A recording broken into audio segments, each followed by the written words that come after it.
A lot of pickleball players are wondering how to get to the next level. It's becoming more and more important in pickleball to learn how to manipulate the ball with spin. In this video, we're going over topspin, and this is going to transform your dinks and drops. Let's get into it.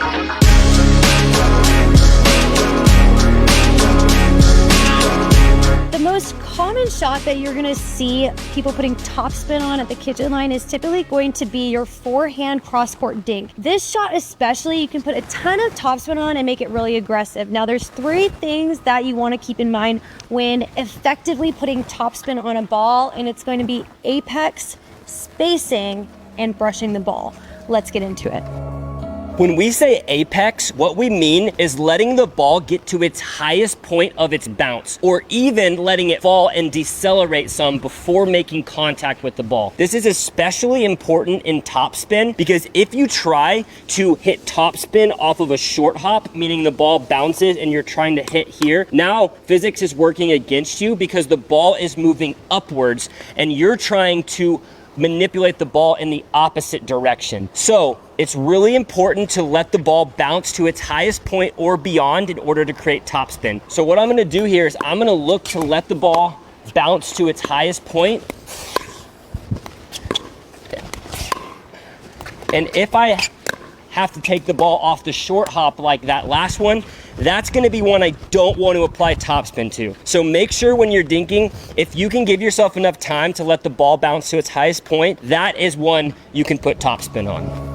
The next thing I want to talk about is creating space between you and the ball. Now we just talked about letting the ball get to the apex, but one of the ways that you can ensure that you're doing this is actually giving yourself space by taking a step back in the court. That way you can really see the bottom of that ball. So what this could look like is, especially if you're getting dinks that are pushing you back, you might have to take a step backwards and create space for that ball not to get jammed to your body.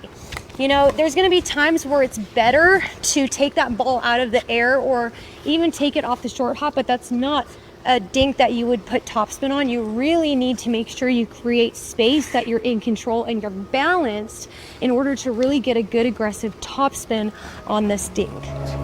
The next thing that's really important when creating topspin is learning how to brush the ball. What I mean by that, if you were gonna take the ball and you were going to create an equator across the ball, you really wanna see the bottom half, that southern hemisphere, and you're gonna make contact with that bottom half and brush it, okay? So what that means is you really want this brushing motion, and a great way to practice that is to come up to the net, put your paddle flat on the net, and brush, okay? I'm just brushing. Something to keep in mind when you're brushing the back of the net, you don't wanna brush straight up like you're gonna hit yourself in the head. You wanna brush out and finish across over the net. That's what's gonna create that topspin. Okay, so what this would look like with the ball is I'm seeing the bottom half of the ball, creating space, letting that apex, and then I'm brushing. And that's really what's allowing me to put topspin on the ball.